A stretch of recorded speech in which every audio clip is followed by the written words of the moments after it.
minulej časti ste videli pozoruhodnú chobotnicu, šokovaného respondenta, živú panorámu, účinok lieku klavín a elektrikaroch. Teraz sa vráťme k našej trojici. Musíme premontovať štekre elektriku, lebo Číňan na fukáru robil európsky, ale na ledky robil čínsky.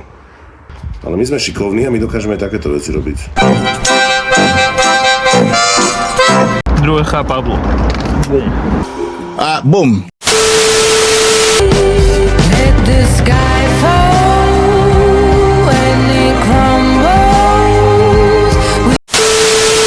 Povedz divákom, Maro, že skáľ si tieto chapadla kúpil. Tieto chapadla som kúpil z China.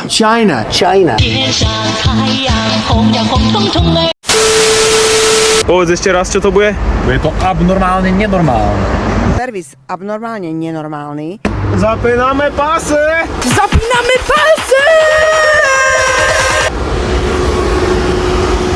Odlot! I pomalu odlatujeme, odlot!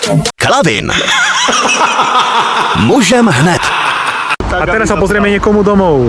Stenu dáme preč.